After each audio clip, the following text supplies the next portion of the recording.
Welcome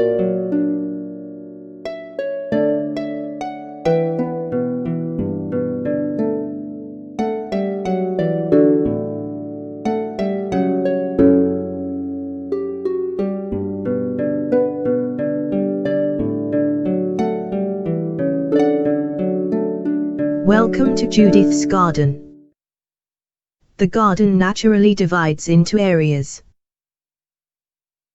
So, let's go into the garden.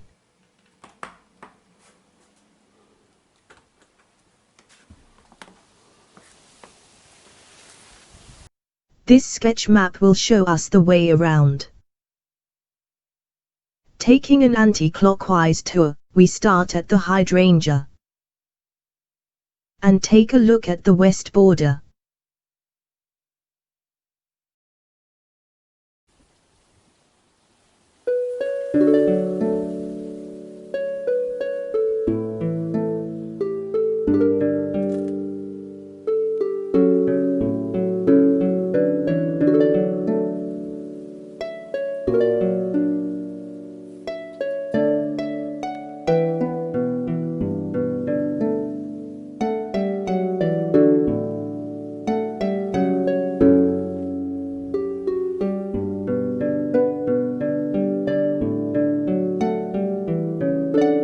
Late May is when the rambling roses come out.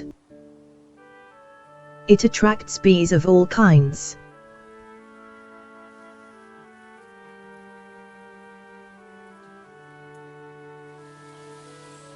As the roses go over, the alliums will come into flower, attracting the bees again.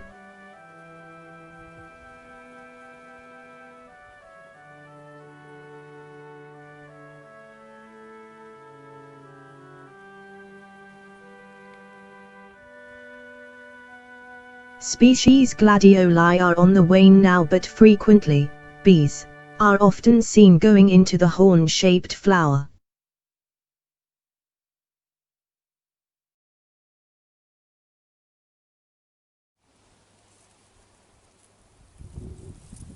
This lavender has a beautiful scent and, once it flowers, it will be an attraction to the pollinators. The aquilegia has almost gone over now.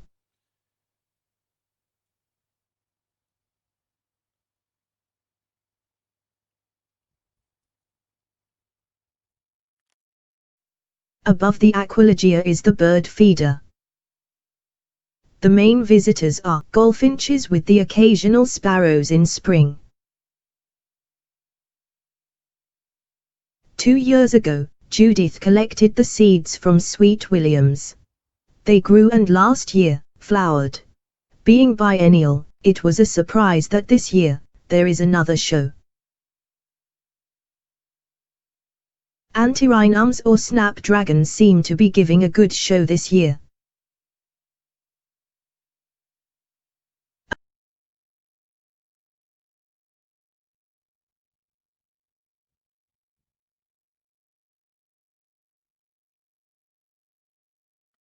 Above the snapdragons are 2 sacks of potatoes, which seem to have done exceptionally well in the hot dry spring.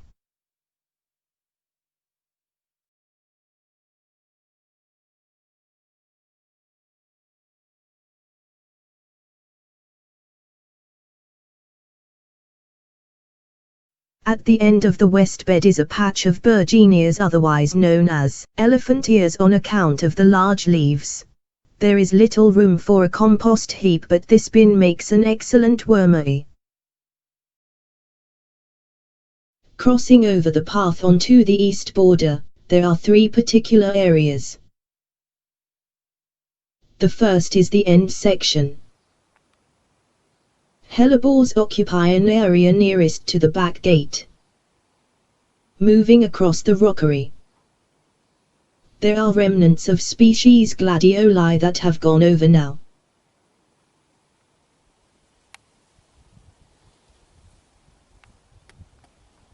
At the rear, a patch of Michaelmas daisies stand up against the east-facing wall.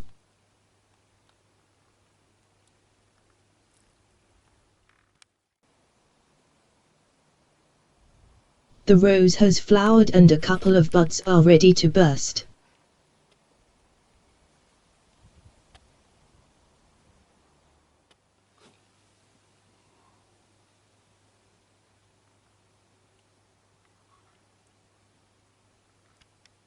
A pot of runner beans have been transplanted and have taken well. They are frequently martyrs to slug attack. Behind that is a viburnum which flowers in winter.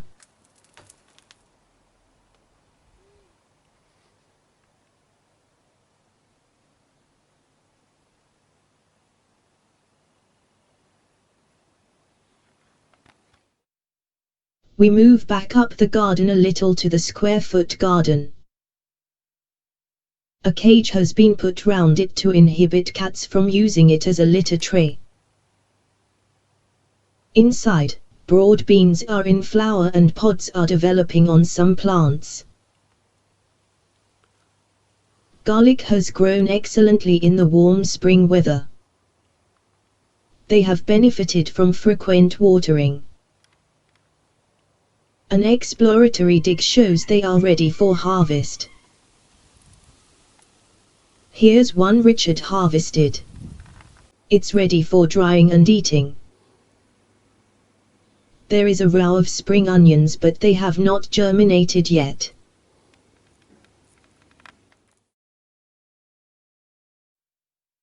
Continuing back up the garden, we reach the patio.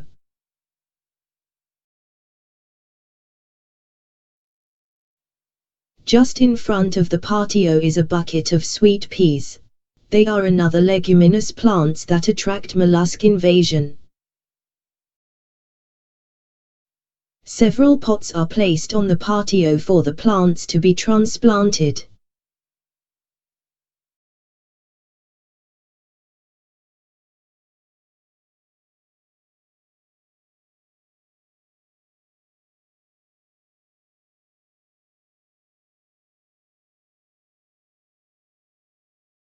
Diacia is flowering particularly well in the planters with snapdragons co-planted. Geraniums occupy the next planter. Sunflowers are developing well and ready for repotting or planting out. A fuchsia is flowering in the background.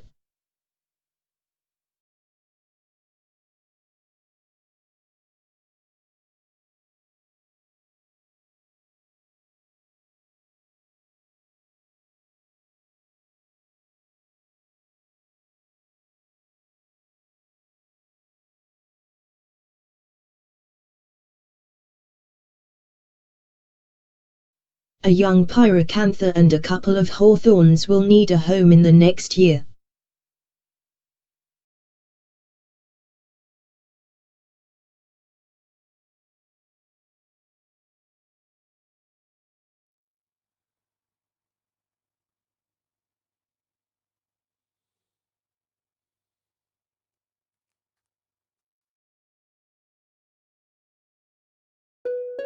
There are more garlics that are ready to harvest.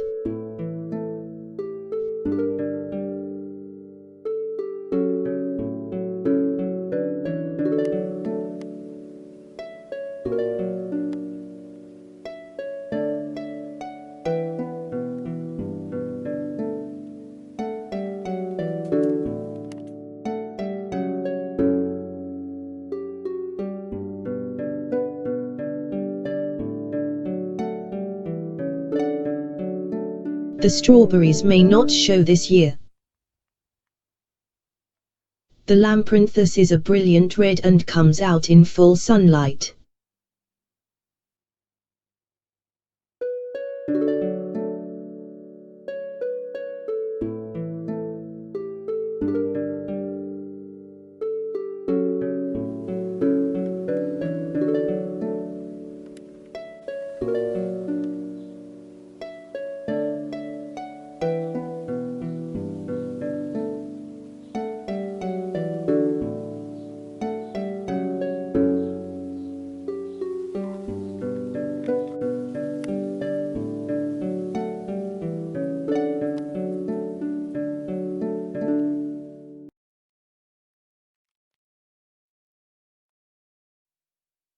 Come June, the lilies will bloom.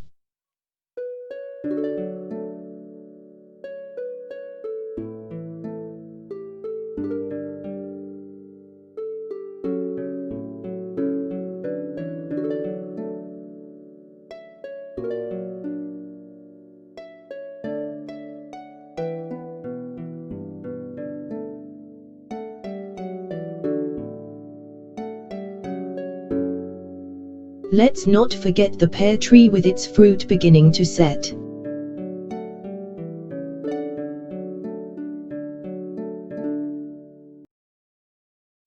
The last part of the garden is a hidden corner. Here is another pot of runner beans, which are growing successfully, so far. Last year, they were destroyed by mollusk attack. The first flowers are getting ready to show.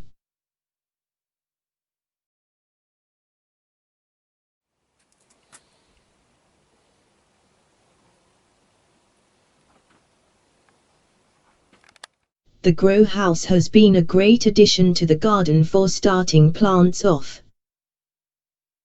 Salads seem to be growing well, at the moment.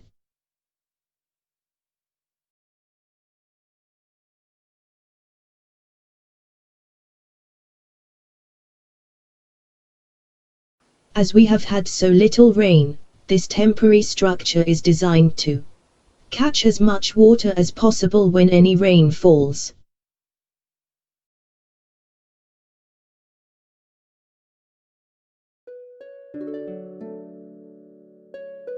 Even the sink pipe has been adapted to collect water, minimizing waste. Nothing would be working without the invaluable work of the pollinators.